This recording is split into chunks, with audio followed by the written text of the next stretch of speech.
Assalamualaikum warahmatullahi wabarakatuh. Perkenalkan, nama saya Rafael Albion Savero dengan NIM A11 2023 15146. Di sini pada kesempatan kali ini saya akan mempresentasikan hasil analisis dataset dan pembangunan model machine learning untuk mendeteksi dini resiko stroke berdasarkan kerangka kerja CRISP-DM.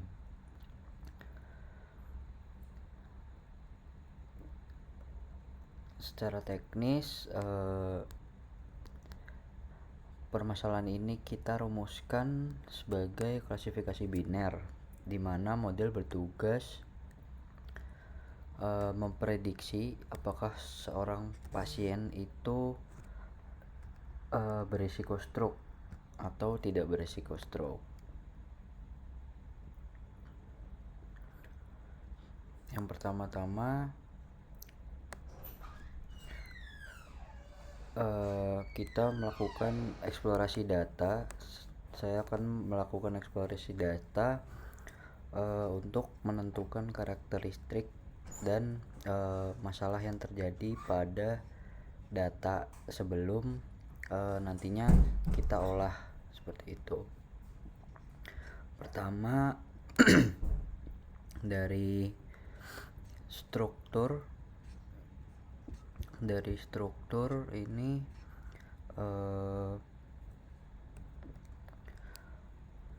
terdapat 10 baris. Baris data itu ada 10 fitur di sini. Ada 10 fitur dan nantinya ada satu target biner. Di sini sesuai instruksi saya juga tidak langsung menganggap kolom ini bertipe objek sebagai data kategorikal.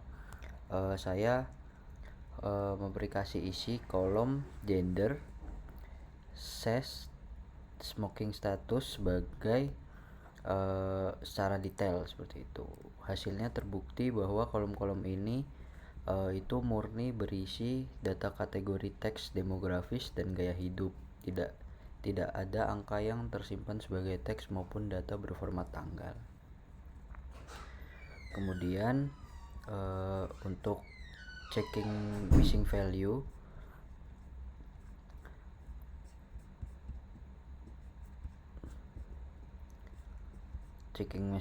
ini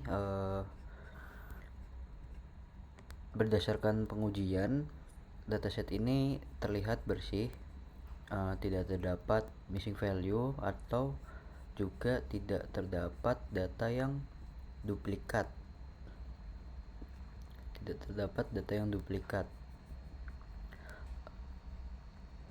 Kemudian pada checking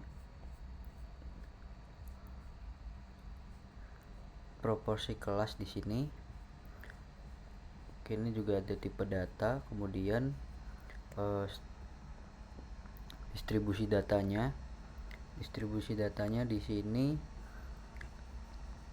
untuk perbandingannya, di mana jumlah data yang tidak stroke dan stroke itu sebesar 70,22% banding 29,78%.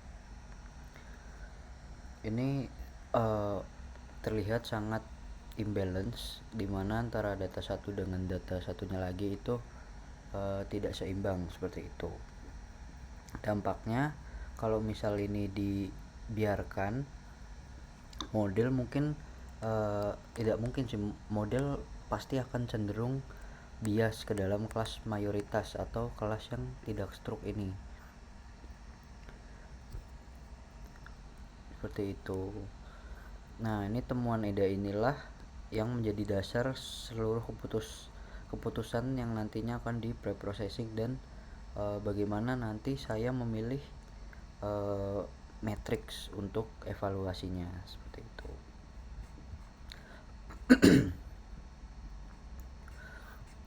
Ini juga ada untuk pemeriksaan data tidak konsisten atau tidak valid.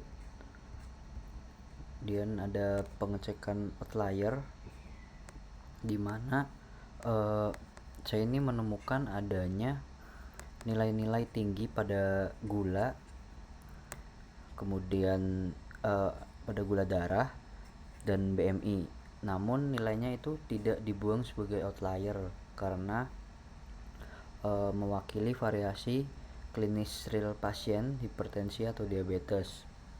Seluruh fitur ini dipertahankan karena tidak ada fitur yang redundan seperti ID pasien.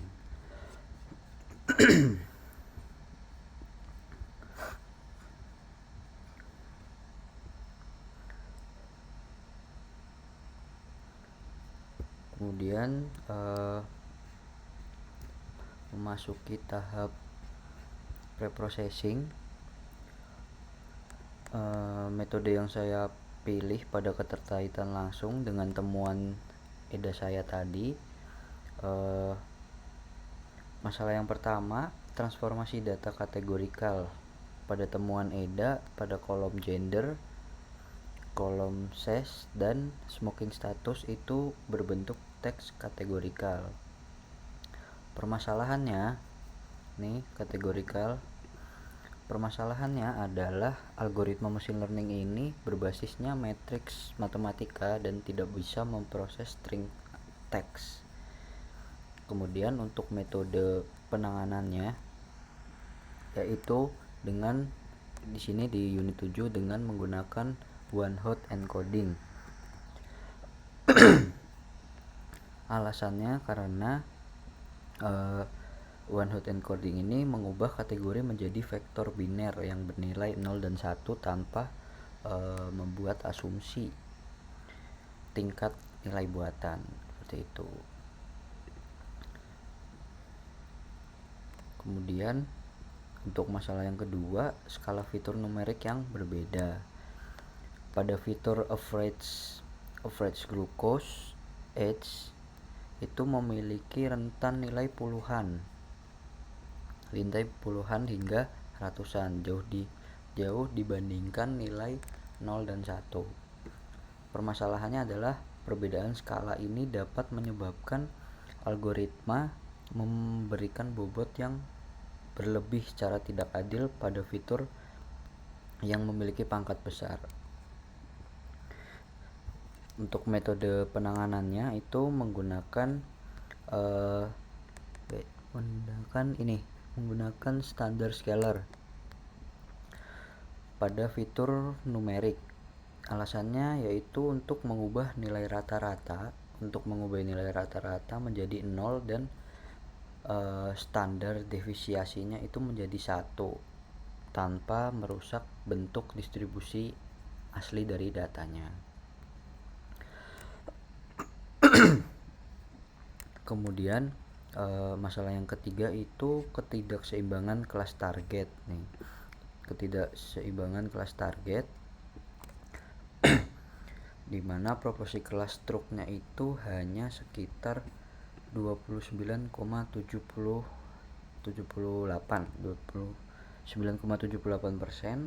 di mana ini model itu berpotensi mengabaikan pola kelas minoritas struk, di mana untuk metode penanganannya itu yaitu menggunakan SMOTE atau synthetic minority oversampling technique, karena nantinya itu SMOTE ini itu untuk membangkitkan sampel sintetis baru berbasis tetangga terdekat atau nearest neighbor atau KNN, bukan sekedar menduplikasi data lama secara acak gitu. Teknik SMOTE. Kemudian setelah itu lanjut ke bagian splitting. Splitting itu pada tahap pembagian data atau data splitting, dataset dibagi menjadi 80% itu untuk data latih, 80% itu untuk data latih, dan 20% nya itu untuk data uji atau tes. Untuk pembagiannya ini Pembagiannya ini menggunakan teknik stratified split berdasarkan target stroke. Untuk alasannya adalah ini merupakan gimana untuk memastikan proporsi kelas stroke yang sebesar 29,78% terbagi secara konsisten dan adil di data latih maupun data uji. Kemudian untuk pencegahan data leakage atau kebocoran data, saya menerapkan adalah urutan operasi, di mana proses scaling, encoding, dan oversampling smooth bukan dilakukan sebelum pembagian data. Jadi memang dilakukan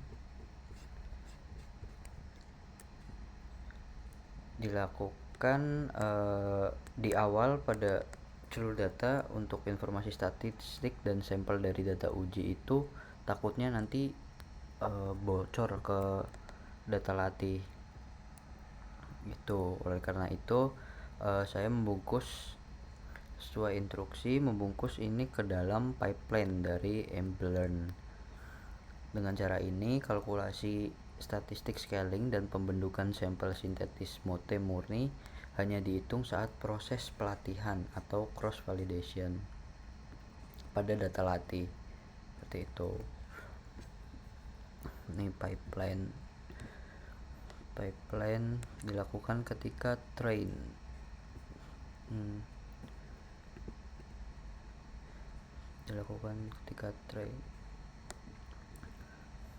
Kemudian ini proses untuk pembangunan modelnya. Di sini saya membandingkan 5 algoritma. Yang pertama ada logistic regression. Ini sebagai baseline linearnya. Kemudian yang kedua ada random forest. Ini model ensemble tree base berbasis bagging. Kemudian extreme gradient boost.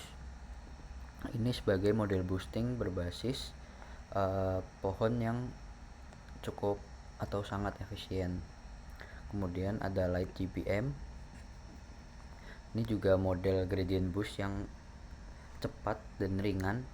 Kemudian ada MLP atau multi-layer perceptron, di mana ini merupakan model neural network sederhana untuk menangkap hubungan non-linear yang kompleks.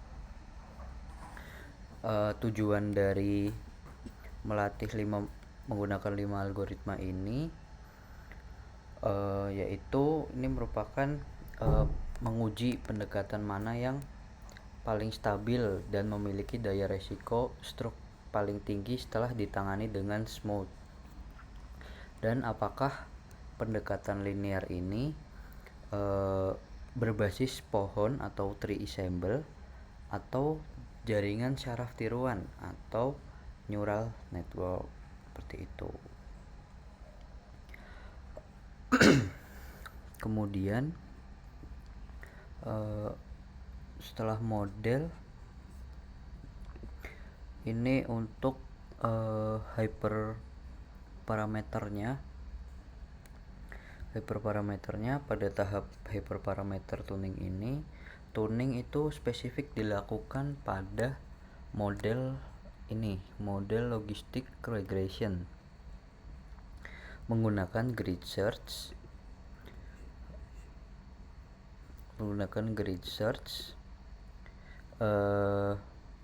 dengan 5 volt stratified cross validation.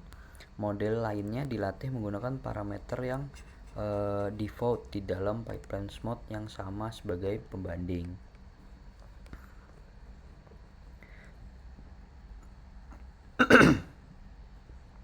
Dan apakah ini setelah dilakukan tuning pada logistic regression itu memperbaiki performa? Ya jawabannya iya. Pada saat tuning pada logistic regression ini berhasil menemukan kombinasi parameter terbaik yang menyeimbangkan garis keputusasaan linear sehingga meningkatkan kestabilan nilai recall pada validation fault tanpa mengorbankan performa secara ekstrem. Kemudian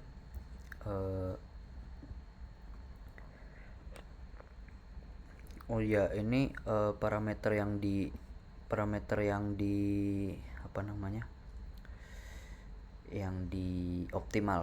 dioptimalkan pada logistic regression, di mana yang pertama ada classifier C menguji nilai 0,1, 1,0 dan 10,0 untuk mengontrol kekuatan regulasi agar model tidak underfit atau overfit.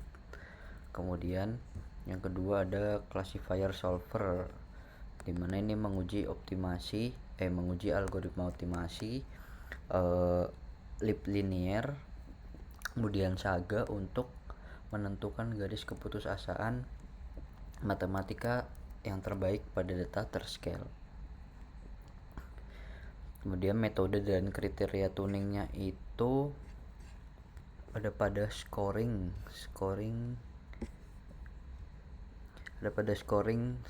recall gitu. Kemudian untuk evaluasi permodelannya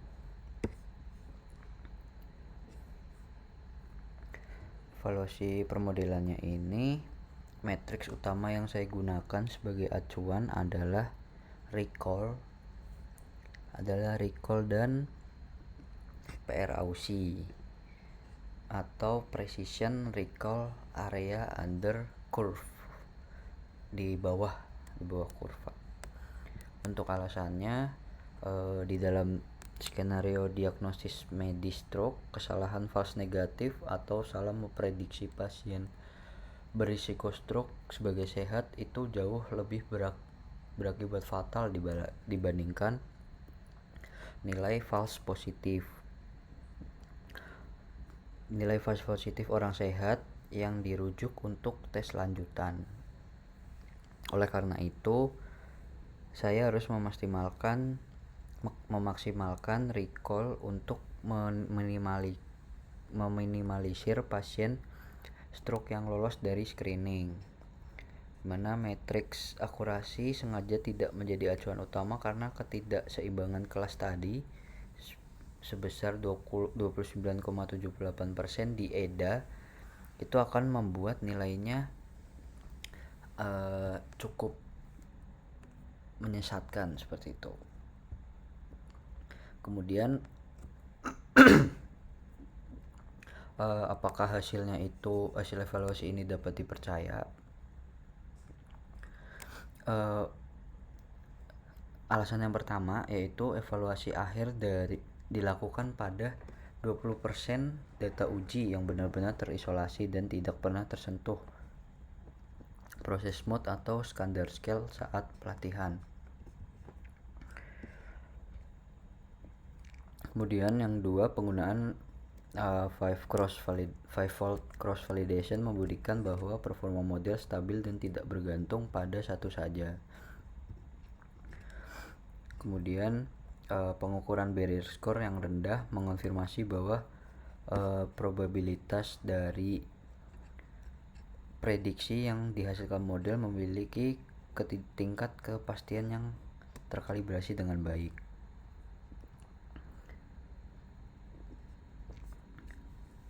Ini untuk tabel confusion matrix, dimana ini kurva erosinya yang di sebelah kanan itu merupakan kurva precision recall-nya, seperti itu.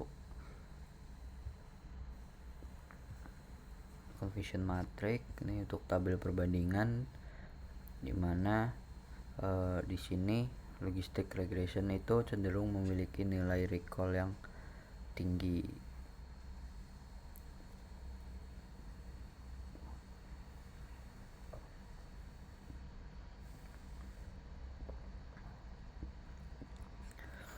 Kemudian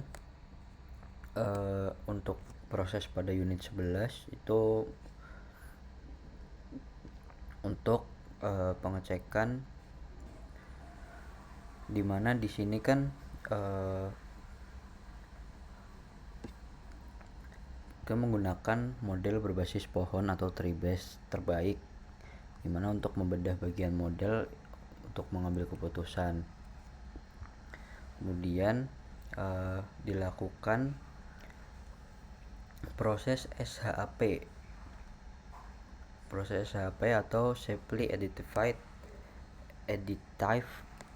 Explanation untuk memberikan transparansi klinis yang explainability berdasarkan tabel summary.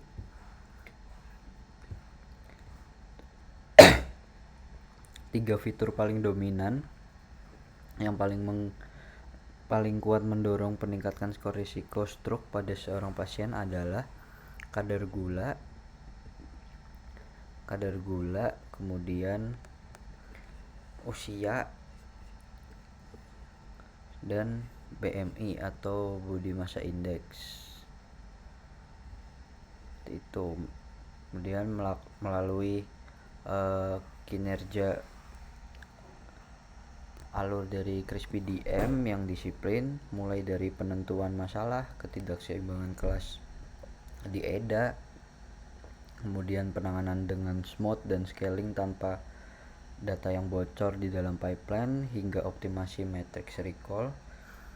Di sini saya berhasil membangun model prediksi resiko stroke yang terakurat, teruji secara klinis, dan dapat dipercaya. Sekian presentasi yang dapat saya sampaikan. Bila ada salah kata atau kekurangan, saya mohon maaf. Terima kasih sebelumnya. Wassalamualaikum warahmatullahi wabarakatuh.